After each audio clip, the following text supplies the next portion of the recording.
You're listening to the House of Chapters podcast. So, welcome to the House of Chapters, Anne. Thank you.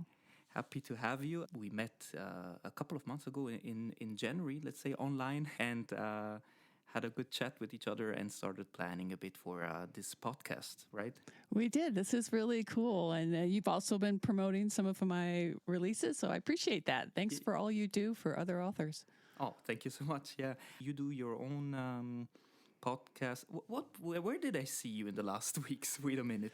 I'm confused. Well, I did do a thing I was talking about serializing just with some of my friends, Scoot from Gibberish and Eric from the Forged Yeah.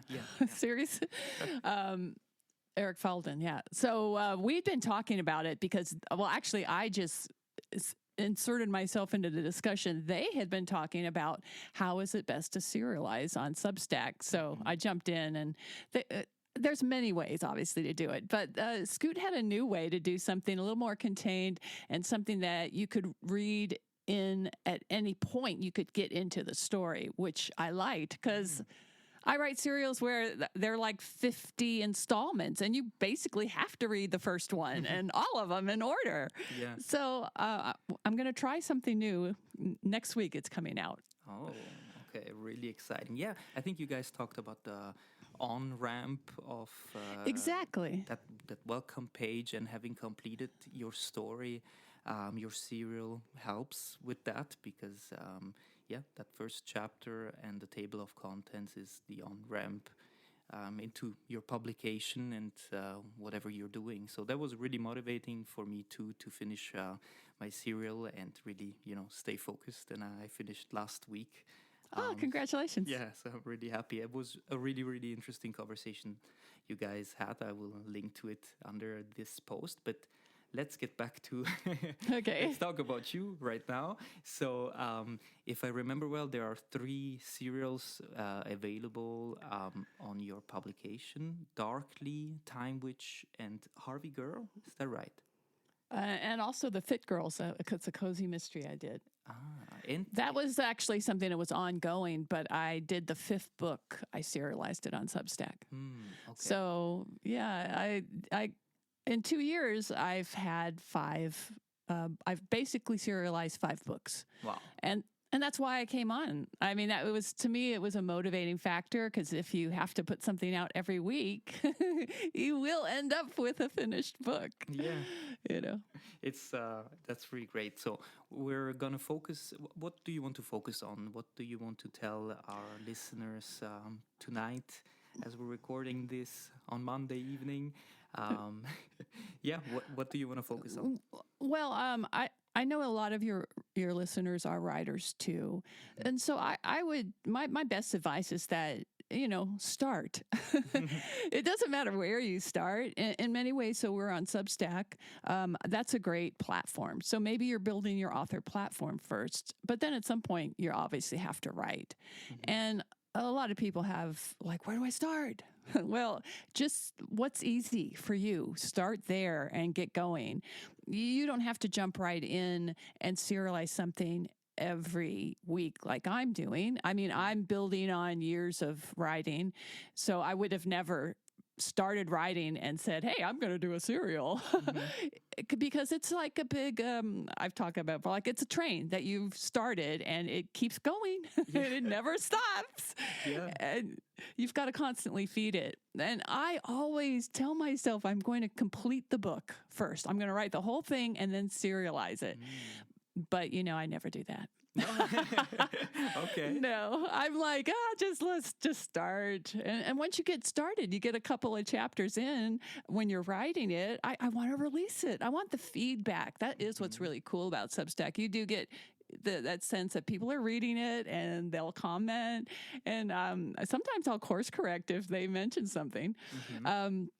But no matter what, no matter how many I start ahead, I always catch up, because life gets in the way. Yeah. So, you got to consider life and not making yourself crazy. Yeah, yeah. A couple of guests have mentioned, like you just did, the feedback loop that is so motivating and kind of like a dopamine hit, knowing that if you release Yes. it, you will have people reading it, and some people will comment. And yeah, it's It's great. I mean, otherwise we're just sitting alone in our room, right? I mean, I've been publishing my own books for a while, Mhm. and I even had some published by a very small press, but it's like you don't get to talk to anyone that reads it. So Yeah, this way you actually get to talk to people, and everybody I find is are very positive. yeah, So I don't know. I do hear that. I guess you have to be open to someone saying something negative, but yeah. for the most part, people just want to encourage you to keep going. Yeah, I mean, I talked about this in a recent blog post. I called it the feedback problem on Substack. I don't know if you had time to check that one out, but about I did. yeah, and it's not like we would like everyone to just dissect our story or each chapter and find anything they didn't like and comment on it. That's not what it is about. But it is yeah. Substack is a place where you can really talk to your readers. You can talk to other writers, and yeah, that's a really great place to be. Very And encouraging. yeah, very encouraging. It Which is works. why I keep doing it. I mean, that's why I did a few and I keep doing it. One of the things I caught on to early in my writing was that if your end goal at some point is to sell stuff, which I don't understand why you'd be writing if you don't want it out there, which means selling it, Yeah. that you need at least like 10 books in a series to make it worth your efforts, because no matter what you do to acquire one reader, it's the same amount of work every time to get that one reader. And so if you take them to one of your books, it's much easier to have 10 books to sell them instead of one book, because if they buy one book and go away, you've lost them. If they find one book and they go, oh, look at all the books they have, and they buy most of them, you're like, you've found a true fan. Yeah. So I've always had that in my mind, and that is one of the things that's useful with Substack, that can help you to keep doing that. You can keep creating, it's just that it is that dopamine kind of like, oh, I want more of this. Yeah. I mean, of all the books, so I've done 5 in the last 2 years. I've turned 2 into books. The Okay, others yeah. are waiting, and one of them I just finished. It's like the second season of Which Darkly. one is that? Oh yeah. Okay. Yeah. And Darkly's the only one I've done 2 seasons of. Yeah, and that's the one that was featured right in one of the Yes. serials of the week posts. And so that came out. That's out now. Everybody can buy that. Book 1 is so because I just finished serializing the second one, so I have to edit that and to put it out as a book. But yeah, the first one was called Darkly Case File Omega, because the serial killer was Omega. It's like the FBI meets dark magic, and there's serial killers and stuff. Oh, So yeah, it's a bit. but that's perfect right now. We could do the plot in 1 minute if you're interested. Do you want to do the plot in 1 minute of Darkly or of another story? Well, I guess I just did Darkly, because That's it. it really is. It really is about tracking a serial killer, and there's this hidden message that there is this dark forces out there. It's sort of like the rise of AI, because this is in the near future, based on like our real future, our real life. Yeah. And the rise of AI made magic push back and come forth again. And so the FBI has a dark forces division. You didn't know that. And they are tracking serial killers, which all seem to have sort of a dark magic going for them. So the first one is called that. The second one is called the Conclave. So they all center on sort of the FBI Dark Forces Division fighting Yeah. magic. It's the one that's it's written in a very cinematic kind of way, if I remember well. Well, thank you. I hope so. I do have, my background is as a screenwriter. That's how I came out of the. Yeah, Came into all this. I remember reading the first chapter, and I think I commented something in that direction. And now that you told me about it, I remembered, this cinematic feeling. Yeah, you could really imagine the scenes, and it was, as you're, I think, walking through the FBI office, right, in the first chapter. Um, and yeah, the description, and you're just thrown into the story, and you walk with the character, and yeah, this feeling of being an outsider. Also, well, Thanks. not I'm really, glad. not revealing too. Well, too they are told in first person most of the time. I just find I personally, I think I like third person better as a reader. Yeah. But first person is really easier to write fast. So I have done a lot of first person. I also have the Harvey Girl, which is a historical mystery based in 1891, and it's in the United States. There were these things called Harvey houses that were fine dining right at the train station, right at the train track. So you could come out and run in, get like a great sit down China served steak, the best meal ever. And then you could get back on your train. And that was the amount of time it would take for the train to refuel or, put the water in and the coal and take off. And so they were called Harvey houses because this guy, Fred Harvey, started them. And that's actually real. It really happened. And they had Harvey girls were actually the waitresses. And they had hired back east educated women to come out because they wanted to have this whole refinement and culture. And kind of part of what, how the West was won was because these women came out with the different Harvey houses, and they got married to men out there that were striking it rich with gold or whatever. And they did bring a lot of society out to the Wild Wild West. Wow. So I have a mystery set up in that. And it's very sort of more swashbuckling in the sense it's sort of more of an Indiana Jones adventure. And I do tell it from the first person point of view of the main Harvey girl, but she has a Pinkerton agent that helps her on stuff. And when I turned it into a book, I did do point of view chapters from the other two main characters. Oh, okay, yeah. Because I just felt like maybe it was missing a little point of view, and so it added to the tension. So it's kind of fun how you can take something after it's been serialized and see what would be different or what should be different when you make it into a book. Okay, so you added that afterwards. That's something I wanted to talk to you about, because as I'm done with my serial now, letting it breathe a bit Yes, and taking smart, a break. smart. I look forward to tackling it again. I can confess now in front of everyone listening that, well, I haven't read the whole thing since I wrote it. I That's read okay. each chapter, read it before publishing it, and looked back before writing the next one, but I didn't read the whole of part 1, part 2, part 3 again. And so, but I had my outline that I always checked in that sense.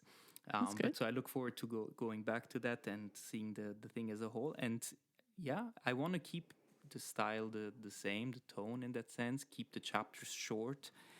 Sure. But I'm curious to see, what I will do with it and how big it gets.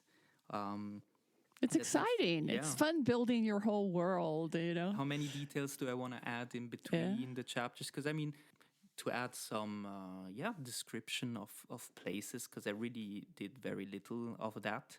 I felt like I wasn't writing enough dialogues in that sense, so I tried to write them without them coming across as forced. And I tried something with the dialogues that I'll see if I'll do that in the finished, edited and finished book, because it wasn't always as easy as I would have hoped to follow who was saying what, because I didn't add the names and I didn't add he said or she said. So to stay true to my original idea, but also if I feel like it's it's not working out, but it could be better, then I'm just gonna go ahead and change everything. So what's your experience been with finishing a serial? You told us one example with adding the point of views you felt were missing. Do you have other examples of later editions? So the Darkly one is now, so Darkly, when I came at that has it's one of those things. I wrote it first as a screenplay, and then I converted it into a romantic suspense novel, which was actually published. But then I got the rights back, and then I always felt it was missing something because there was no magic in the story. But adding the magic sort of changed everything. So by the time that one was serialized and I turned it into the book, I didn't have to add anything because I just had to edit it and make, but you're doing it right. That's how you do it. And certainly with the Harvey Girl, I serialized that really fast. It was like the first thing I serialized on Substack. So I was really kind of learning with it.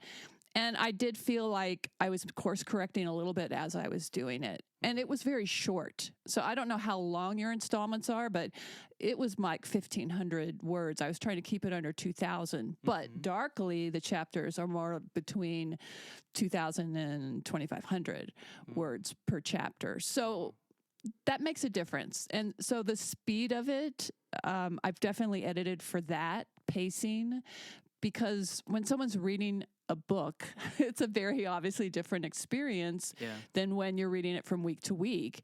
And that matters. That pacing matters as you go through a book. So, yeah, you've got all those fun passes and the dialogue. That's something to look at. Yeah. The pacing you want it to be balanced. The pacing is something that I'm curious to see as I read it. What I want to do with that. Because from the beginning, I didn't want it to be all cliffhangers at the end of each chapter. But you do have the tendency, writing a serial, to always finish on a cliffhanger. I always do that. Well, so, see, I always did that anyway, because I always want someone to end a chapter and turn the page and be like, I have to keep reading. You know? Yeah, and I think it's one thing with 2,000 words or 2,500 words. My chapters are all really, really short. So the shortest one is like 300 words. That's the beginning. Oh, so those are really short. Well, yeah. But then I moved on to between 500 and 800. But at the end, I wanted to keep it all the same range. Let's say between 400 and 800 words per chapter, because you can always add. I just wanted to move on once I felt the chapter was brought the story forward, or added some background to a character. There's nothing wrong with that. Any length is good. Heck, it could be 3,000. It just depends on what you want to do, and you've set the pace. And I loved reading a book that maybe it's longer chapters, and then suddenly there's a short chapter. I mean, there's usually a reason. Like you said, it does add to the pacing, and that's something you can look at now. Yeah, and that it's all done. Serializing on Substack, I've mentioned a couple of times that the medium counts in that sense, that shorter chapters do perform pretty well on Substack. So it's an advantage to at least take the chapter you've written and shorten it in a way that makes sense, to maybe two parts or 4 parts, whatever makes sense with the story.